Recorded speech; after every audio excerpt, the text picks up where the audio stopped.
बहुत समय पहले हिमालय की तलहटी में बसे एक छोटे से गांव में माधव नाम का एक गरीब लकड़हारा रहता था। उसके पास न धन था, न बड़ी जमीन, न कोई ऐश्वर्य। लेकिन उसके पास एक ऐसी दौलत थी जो बहुत कम लोगों के पास होती है, भगवान शिव पर अटूट विश्वास। हर सुबह सूर्योदय से पहले वह उठता, स्नान करता, मिट्टी से बने छोटे से शिवलिंग पर जल चढ़ाता और हाथ जोड़कर कहता, हे भोलेनाथ, मुझे धन नहीं चाहिए, बस इतना आशीर्वाद दीजिए कि मैं हमेशा सच्चाई और धर्म के मार्ग पर चल सकूं। इसके बाद वह जंगल में लकड़ियां काटने चला जाता। जितनी कमाई होती उसी से अपने परिवार का पालन पोषण करता। गांव वाले अक्सर उसका मजाक उड़ाते। वे कहते, इतनी पूजा पाठ करने से क्या मिलेगा? अगर भगवान होते तो तुझे इतना गरीब क्यों रखते? माधव केवल मुस्कुरा कर कहता, भगवान देर करते हैं लेकिन अंधेर नहीं करते।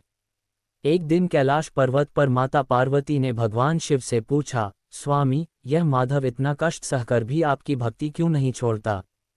भगवान शिव मुस्कुराए और बोले, क्योंकि उसकी भक्ति किसी स्वार्थ पर नहीं, विश्वास पर टिकी है।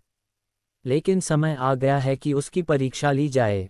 अगली सुबह जब माधव जंगल पहुंचा तो उसने देखा कि रास्ते में सोने के सिक्कों से भरी एक थैली पड़ी है। वह कुछ पल के लिए रुक गया। उसने सोचा, यदि यह धन मेरा होता तो मुझे यूं रास्ते में नहीं मिलता। यह अवश्य किसी का खोया हुआ धन है। उसने थैली उठाई और पूरे दिन जंगल में उस व्यक्ति को खोजता रहा जिसका धन खोया था। शाम होते होते एक बूढ़ा व्यापारी रोता हुआ मिला। उसने कहा, बेटा, मेरी सारी जीवन भर की कमाई खो गई है। अब मेरा परिवार भूखा मर जाएगा। माधव ने बिना एक पल सोचे वह थैली व्यापारी को लौटा दी। व्यापारी की आंखों में आंसू आ गए। उसने इनाम देना चाहा, लेकिन माधव ने हाथ जोड़कर कहा, यदि यह धन मेरा नहीं था तो उसका इनाम भी मेरा नहीं हो सकता। दूर खड़े भगवान शिव और माता पार्वती यह सब देख रहे थे। भगवान शिव बोले, पहली परीक्षा में ये सफल हुआ। कुछ दिनों बाद दूसरी परीक्षा शुरू हुई। इस बार गांव में भयंकर सूखा पड़ गया। खेत सूख गए, कुएं खाली हो गए और लोगों के घरों में अन्न समाप्त होने लगा। माधव के पास भी बस थोड़ा सा आटा बचा था। उसी समय उसके दरवाजे पर एक वृद्ध साधु आया और बोला, बेटा, 3 दिनों से भूखा हूँ। यदि थोड़ा भोजन मिल जाए तो प्राण बच जाएं। माधव की पत्नी घबरा गई। वह बोली, यदि हमने ये भोजन दे दिया तो हमारे बच्चे क्या खाएंगे? माधव ने शांत स्वर में कहा, जो दूसरों की भूख नहीं समझता उसकी पूजा भगवान भी स्वीकार नहीं करते। उसने अपने घर का आखिरी भोजन साधु को खिला दिया। साधु ने मुस्कुराकर आशीर्वाद दिया और वहां से चला गया। अगली सुबह गांव वालों ने देखा कि माधव के छोटे से खेत में हरी भरी फसल लहलहा रही थी, जबकि आसपास की सारी जमीन सूखी पड़ी थी। सब लोग आश्चर्यचकित रह गए, लेकिन माधव ने फिर भी घमंड नहीं किया। उसने अपनी पूरी फसल गांव के लोगों में बांट दी।